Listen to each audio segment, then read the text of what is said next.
All right, folks, welcome back to the Crisis Report. My apologies for not getting one out last night. We had a late night, but we're going to do it here right now, a little bit longer one. So this is kind of a alert, but a little bit longer with what was going on yesterday. We are brought to you by Augusta Precious Metals. If you are looking into changing your IRA into gold and silver, and judging by the way the precious metals markets has been, you might want to consider such things.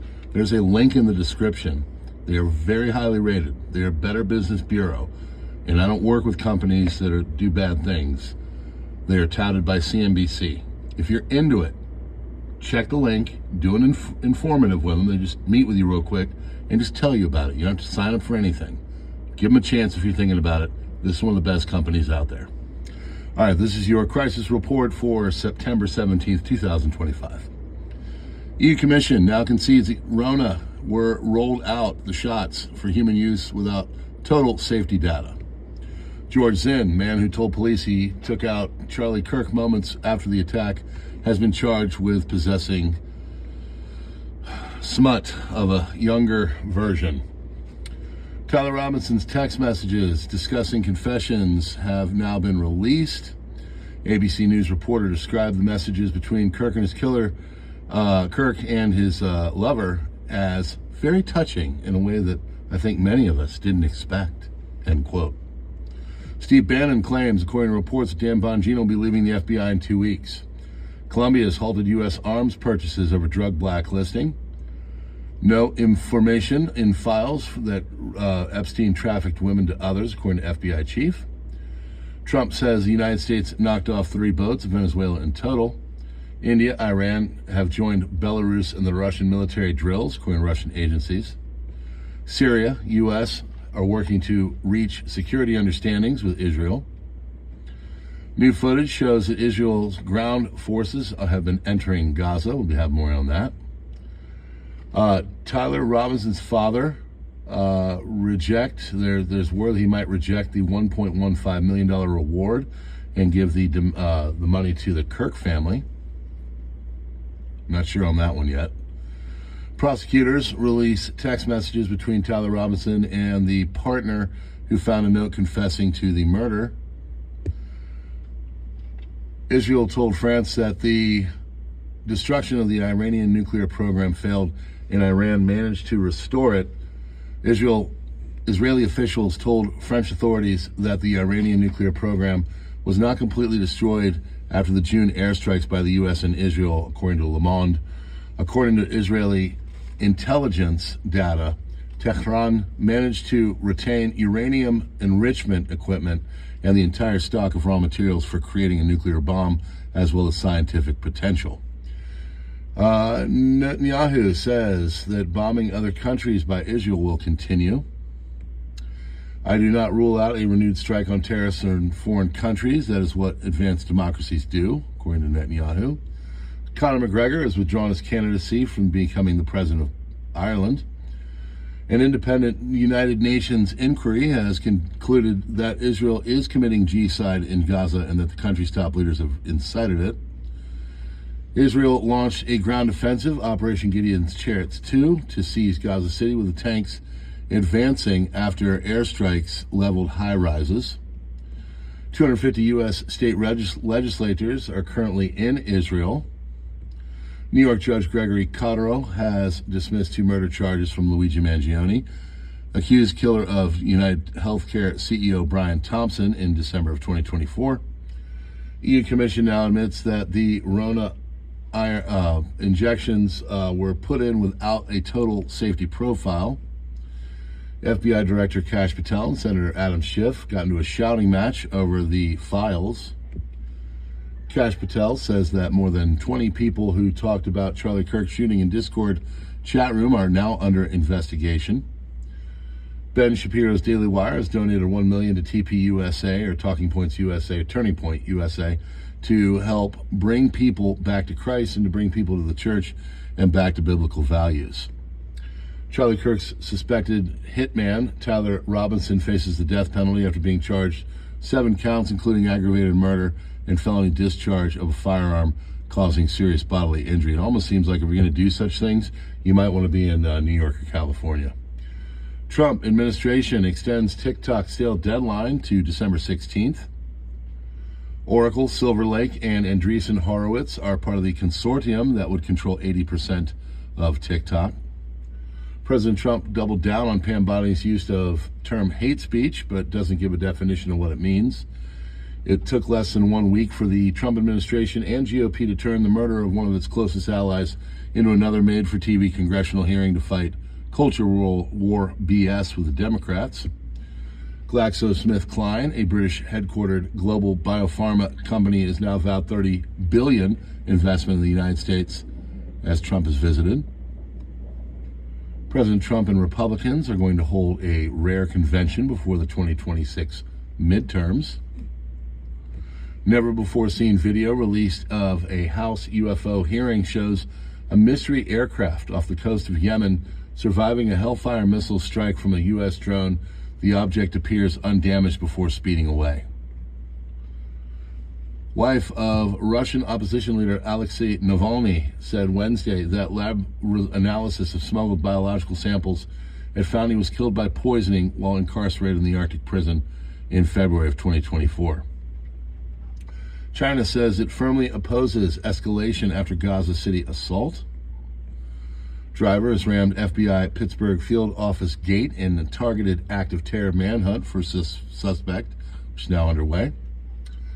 AfD remains the most popular party in Germany, polling now at 27%. That's a new record high.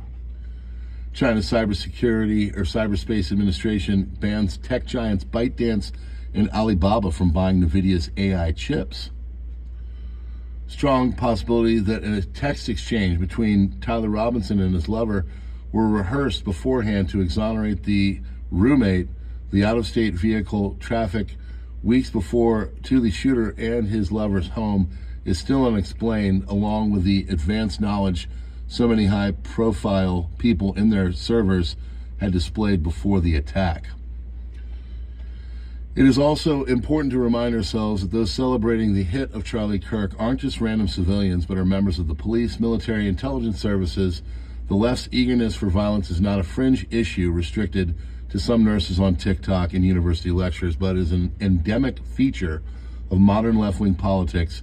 It has metastasized into every critical field across the West. I might add that a certain poster who I had banned, who would come onto my things, and we allowed him there. We said, you're good, until he started to get really nasty, has been emailing me in the background saying he wants to meet me in public.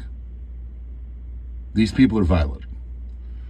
Noticer News exposed the members of Australian police force caught on tape saying they wanted to shoot nationalists months before the same force was caught celebrating the death of Charlie Kirk. In both cases, within same police force, violently anti-Western, anti-everything, freedom ideology has clearly been present within the institution itself. Despite the audio's release in May, SAPOL has taken no confirmed disciplinary action against the unidentified officers, allowing this violent anti-nationalist mindset to fester unchecked until it resurfaced in the same force in their celebration of Kirk's death.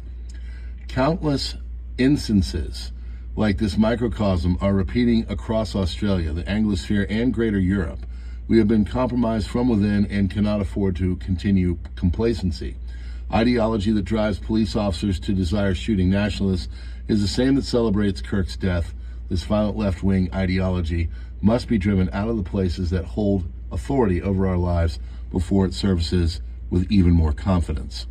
Inspiration for what Trump and the American right could do has been drawn from the historical tailhook scandal, which the left at the same time seized upon as a pretext to force sweeping structural changes to the United States military. But Kirk's assassination isn't some scandal for domestic American politics. It is an existential flashpoint for the West. We can no longer tolerate having our institutions stacked by enemies who have made it clear they want us dead.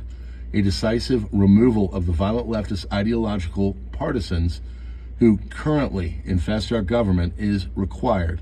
If we fail to act, the same forces that celebrated the death will only grow bolder and more entrenched. And that is a warning to everybody. That is why we need to get control of these platforms and take this ideology like in certain ones that you're listening to now, out of it. Tyler Robinson has just appeared in court, officially arraigned for the shooting. He's just been informed that the state will be seeking the death penalty. Prosecutors also filed a pretrial protective order on behalf of Erica Kirk. Judge Tony Graff is presiding. Tyler spoke on a few occasions. A man with a knife was seen stabbing people in the popular Cascades Park in Tallahassee on the evening of September 10th, including one woman who was holding a child. 2 women injured in stable condition, expected to survive. Tallahassee Police Department spokesman said the suspect was found dead. Police later identified the man as Octavius McCain, 19 years old, and said in a release they had received a call 2 hours earlier that McCain had left a home in an agitated state and could become violent. Leon County Sheriff's Office dive team later recovered the individual identified as McCain, who was pronounced deceased. AMK on X says today the IDF officially confirmed the beginning of their offensive to clear Gaza City, and they'd like to give some context. Many people seem to believe that Israel will be entering Gaza today, but in reality they have been operating within the city limits since March. And as Israel began their offensive, they control approximately 46% of the city. After Israel largely withdrew from Gaza in 2024, to focus on the city of Jabalia, Bet Lachia, and Bet Hanun in the north, and then with the Netzarim corridor during the ceasefire period in early 2025, many Gazans returned to their homes in the city. Unlike cities like Rafah, Gaza City was damaged but not flattened, meaning that it still had infrastructure for a large population. But after Israel broke the ceasefire in March, they restarted the operations in the city and began clearing the eastern Shujajia, Kuba, and Al-Tufa neighborhoods, which lie on higher ground overlooking Israel's border settlements. This meant that they were home to some of the Al-Qassams or Hamas elite units. Due to the topography of the area, its proximity to the border, and known substantial presence of militants, Israel aimed to create a buffer zone from the border. Over a period of several months, they slowly pushed deeper and deeper into the neighborhoods, facing resistance in the form of ambushes, rocket attacks, and mortar shellings. However, a lack of coordination between militant cells, higher quality equipment, and manpower decreased the effectiveness of these attacks. Nevertheless, it ensured the IDF was more cautious and patient, clearing and demolishing the neighborhoods, especially due to the known presence of some of these forces. Last month, the IDF began a new series of attacks on Al Zaitun neighborhood, which included an unprecedented speed of demolition operations.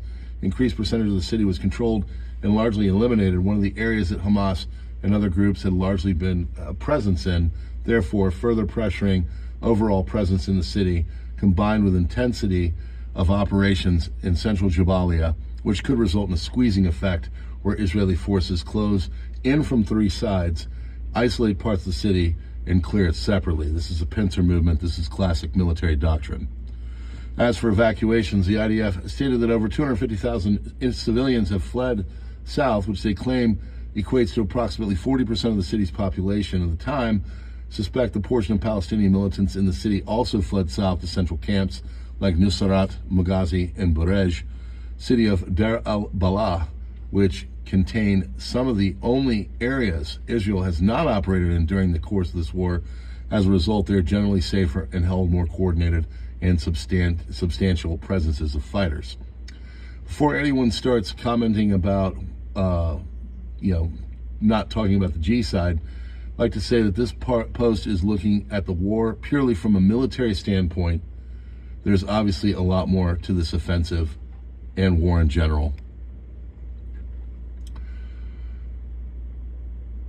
Antifa is not just a domestic terrorist organization. They're an international terrorist organization. If Trump designates them as such, then that will enable a huge range of restrictions and prosecutorial abilities. One executive order is all it would take.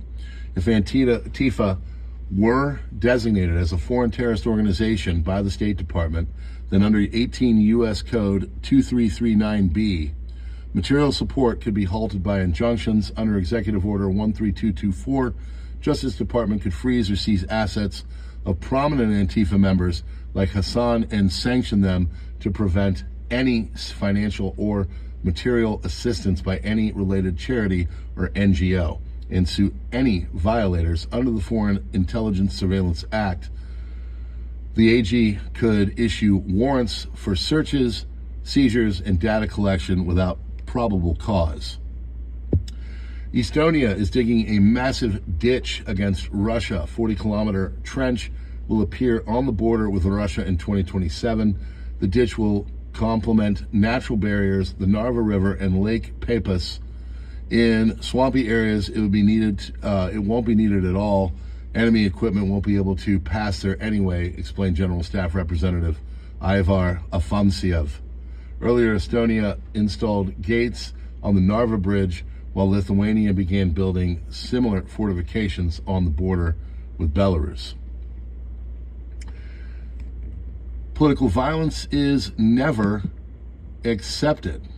Well, according to baby boomers, that is 93% of them agree, while Gen X, 86% agree, millennials, 71% agree, and Gen Z, only 58% agree. So this is a major problem here. It shows that over the many years that they have basically gotten more into thinking that violence is the answer. Poland has no intention of reopening its border with Belarus. Poland's Interior Ministry issued a new statement saying that the border crossings will remain closed even after the JAPAD 2025 exercises are over. Ensuring the security of our citizens is our priority. We emphasize that the decision is connected to the Russian-Belarusian JAPAD 2025 exercises, but this does not mean that the border will be closed only for the duration of these drills, ministry has said in a statement. NATO is at war with Russia. That is according to Dmitry Peskov, Putin's spokesperson. He said, "This is obvious and requires no proof. One can say with absolute certainty that NATO is at war with Russia." Friends, that is your crisis report for September 17th, 2025. We are brought to you by Augusta Precious Metals. Please consider joining us on Subscribestar, Locals, or as a member here. It keeps the lights on and us doing this critical work. You can also join us on Gab Minds, Twitter, Truth X, and of course Substack, where there's a full transcript of what we have here. God bless, have a wonderful day, and we will see you on the next one.